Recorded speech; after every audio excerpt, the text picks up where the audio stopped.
Okay, so today we're diving into a story that's sending shockwaves through the music world. We're talking about Sean Combs, Puff Daddy, P. Diddy Diddy. Right, a name everyone knows. Exactly. He's built an empire on music, fashion, you name it. But now he's facing some serious accusations. We're talking multiple allegations of sexual assault. And these aren't just rumors, we're talking full-blown lawsuits. Yeah, this is big. And to really get into it, we're looking at a BBC News article that came out on February 21st of this year. It really digs into one of the most serious accusations, a lawsuit from a woman using the name Jane Doe. Okay, so let's break this down. Jane Doe, she's claiming that Combs, along with his longtime business partner, Pierre Harve, and another guy they haven't released his name, raped her. At Daddy's House recording studio, no less. Yeah, back in 2003, she would have been just 17 years old. Wow. And it gets worse. She says they flew her to New York on a private jet, plied her with drugs and alcohol, and then assaulted her. It's a really disturbing image, especially considering Combs' public persona. And she's added fuel to the fire by including photos in her lawsuit. Photos? Yeah, pictures she says were taken that night. One even shows her sitting on Combs' lap. I mean, that's a pretty stark contrast to the glamorous image we're used to seeing. Absolutely. But of course, Combs is denying everything. His lawyers are saying it's all completely made up. I was going to say, what's he saying about all this? They're really emphasizing the fact that this alleged incident happened over 20 years ago. They're saying it's way too long ago and that it hurts Combs' ability to defend himself. Because so much time has passed, evidence could be lost, memories could be fuzzy. Exactly. Which is a common defense tactic in these types of cases, by the way. But they're going even further, actually. Combs' legal team is taking aim at the victims of Gender-Motivated Violence Act. That's the act that was amended back in 2022, right? The one that temporarily lifted the statute of limitations on sexual assault cases. That's the one. They're actually arguing that this amendment is unconstitutional. Wow. So this case, it's not just about the allegations themselves. It could have much wider implications. Absolutely. It could set a major legal precedent. But it's important to note that Jane Doe's case, it isn't the only one. There are more. Oh, yeah, there are others. And they each come with their own set of details. Okay, so let's talk about those. First, you have Cassie Ventura. She's Combs' ex-girlfriend, and she filed her own lawsuit in November of last year. Right, and she's not holding back either. She claims Combs raped her in 2018 and that he subjected her to years of abuse. So a much more recent accusation. Much more recent. However, that case was settled out of court pretty quickly. Interesting. Then, literally a week later, 2 more women came forward with lawsuits. 2 more? 2 more. One of them alleges that Combs drugged and sexually assaulted her.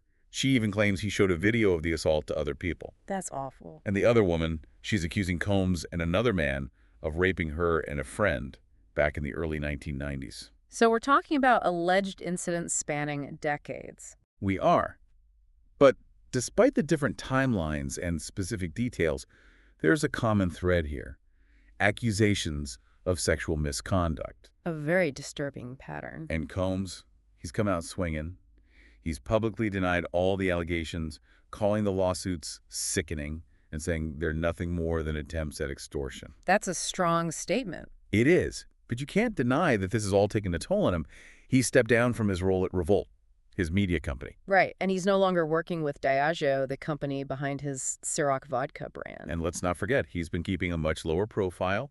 He even skipped the Grammy Awards this year, even though his latest album was nominated for several awards. It seems like these allegations, whether they're true or not, they've definitely cast a shadow over his career. Without a doubt. It's really sad. It is, and it makes you wonder, what does this say about the music industry as a whole? Yeah. I mean, we've seen the #MeToo movement, but are things really changing? Right. Are powerful figures truly being held accountable? That's the question, isn't it?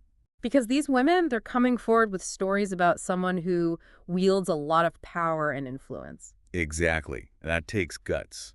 You have to wonder how many other people are staying silent, too afraid to speak up.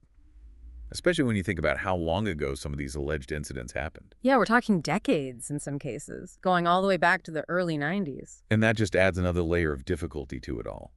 It can be really hard to prove something happened when so much time has passed. Memories fade, evidence is lost. So it's crucial to handle these situations with a lot of sensitivity. Both for the accusers and the accused, everyone deserves to be treated fairly. 100%. Everyone has the right to due process.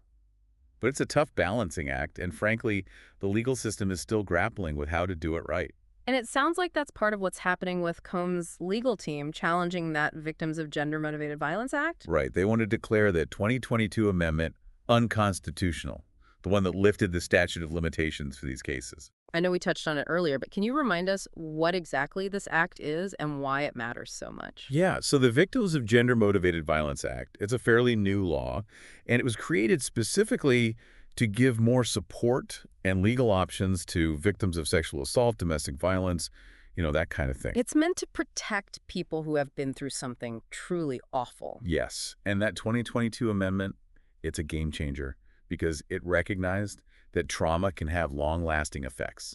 Like, sometimes it takes years for someone to process what happened and feel ready to come forward. It's a way to acknowledge that delay and say, hey, we believe you, we're listening. Exactly. It's huge for victims' rights. So I can see why Combs' lawyers are fighting it so hard. I mean, if they win and the amendment is overturned. You could make these cases against Combs a lot weaker. Exactly. And it could impact other cases like it down the line. Big time. This could set a precedent. This one case, it has the potential to change the game for a lot of people. It really makes you think about power. Like, how much power do certain individuals have, and what are they able to get away with? It's a question we have to ask ourselves, not just with celebrities, but in every part of life. Who are the people in positions of authority? Are they using that power responsibly? And are we holding them accountable when they don't? Exactly. Because like you said earlier, it takes so much courage to challenge those in power. Especially when you risk facing backlash, or even worse, not being believed. It can feel like an uphill battle for sure. But I guess that's why it's so important to have these conversations, to bring these issues into the light, even when they're uncomfortable, even when they involve someone as famous as Sean Combs. 100%. If we shy away from these difficult topics, nothing will ever change.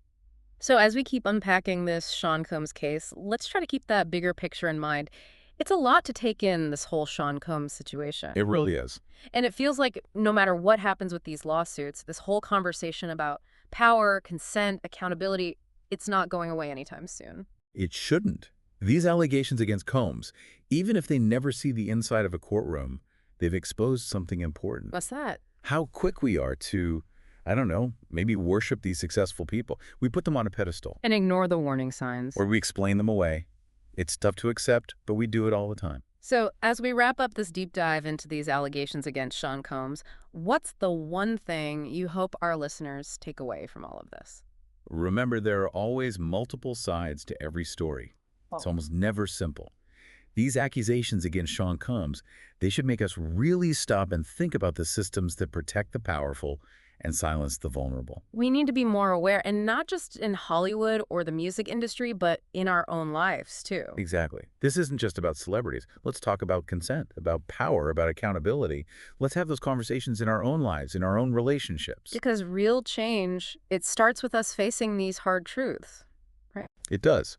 We have to be willing to question, to listen, Yeah. to fight for a world where everyone feels safe enough to speak their truth.